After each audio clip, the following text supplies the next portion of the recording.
घटना गेली 3-4 दिवस आपण माध्यमांच्या माध्यमातून पाहतोय आणि इतक्या वाईट पद्धतीने तिथे जी काय मारहाण झाली आहे आणि तो एका पक्षाचा नगरसेवक आहे म्हणून जर त्याला पोलीस पाठीशी घालत असतील म्हणजे हे अति होते आणि इतकी अरेरावी जे आपण जे पाहिलं त्या हॉस्पिटलमध्ये त्या नर्सेसना मारलं, त्या तिथल्या जो स्टाफ होता त्यांना मारलं, अगदी तिथले जे प्रमुख आहेत त्यांना मारलं।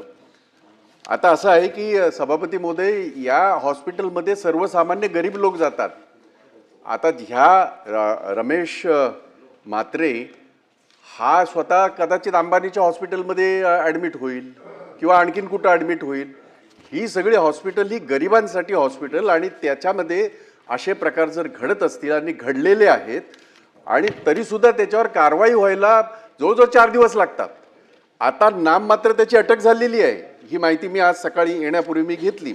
नाम मात्र त्याला अटक झालेली आहे, परंतु अशा पद्धतीने या सगळ्या कामामध्ये कुठली कलमं लावलीत मला माहीत नाही म्हणून मी ती मला पूर्ण माहिती नाही, परंतु एवढं मात्र नक्की की हा जो सत्तेचा माज आणि हा जो आपण आपलं कोणी काही वाकडं करू शकत नाही अशा पद्धतीचा जो एक आविर्भावामध्ये आपल्या समोर ज्या घटना येतात त्या अतिशय निंदनीय, अतिशय चिंताजनक आणि सरकार म्हणून सरकार कुठल्या याच्याने ह्याचं समर्थन करणार आहे हा प्रश्न समर्थनाचा किंवा एखाद्या ह्याचा नसून हा प्रश्न सर्वसामान्यांच्या ज्या या आहेत ह्या ज्या हॉस्पिटल सारख्या ज्या सोयी आहेत तिथे जर असे प्रकार घडत असतील आणि विशेषतः महिलांना त्या नर्सेसना मारहाण होते।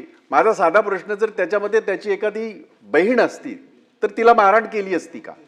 म्हणजे काय चाललंय ह्या राज्यामध्ये, कशा पद्धतीने हे सगळं चाललंय आणि म्हणून याच्यामध्ये सरकारचा थेट संबंध आहे कारण तो नगरसेवकच आहे तिथला त्या महानगरपालिकेचा। आता असल्या सगळ्या गोष्टींची चर्चा आपल्या सदनामध्ये नाही करायची का असा माझा साधा प्रश्न आहे। अनेक वेळेला आम्ही जेव्हा 289च्या माध्यमातून इथे सूचना मांडत असतो किंवा विषय मांडत असतो त्याचं गांभीर्य आपण कधीतरी हे करा आणि त्याची कधीतरी चर्चा करा। मला आठवतंय की मागच्या हप्त्यामध्ये एका 289च्या माध्यमातून आपण आदेश दिले होते की ते अल्पचर्चे 97च्या माध्यमातून अल्पचर्चा त्याची घेण्यात यावी। आता उद्या शेवटचा दिवस आहे, आज ती दिसत नाहीये आणि त्यामुळे अशा पद्धतीने जे काही कामकाज चाललेलं आहे खरोखरच हे अतिशय चिंताजनक आहे आणि म्हणून माझी आपल्या माध्यमातून सरकारला मागणी आहे की ज्या हॉस्पिटलच्या कर्मचाऱ्यांना मारहाण झाली त्याच्यामध्ये त्याला जे काही अटक झालेली आहे ते कलमं कुठची लावलीत मला माहीत नाही।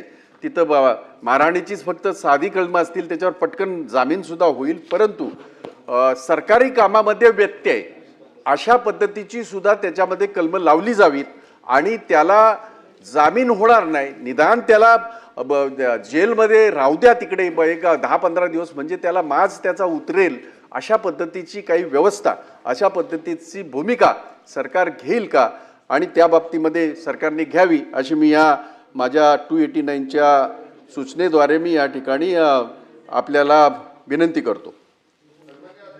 पर्यटन व खनिकर्म मंत्री परंतु सरकारचा उल्लेख आणि एका राजकीय पक्षाचा उल्लेख आजच्या चर्चेमध्ये सन्माननीय भाई जगताप साहेबांनी केला म्हणून दुसरी बाजू सुद्धा सदनासमोर आली पाहिजे। कुणालाही पाठीशी घालायचा प्रश्न नाही भाई।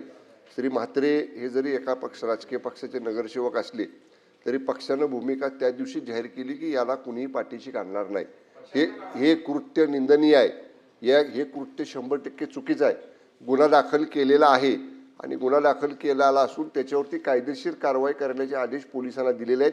कुणालाही कुठल्याही पक्षात तो जरी आमच्या पक्षात जरी असला तरी त्याला पाठीशी घालायचा प्रश्न नाही। पक्षानं पक्षाची भूमिका स्पष्ट केलेली आहे, गुन्हा दाखल करून त्याच्यावर योग्य कारवाई पोलीस करतील। पर्यटन आणि खनिकर्म मंत्री 46 निवेदन। सभापती महोदय, आपल्या अनुमतीने नियम 46 अन्वये पर्यटन विभागामार्फत किल्ले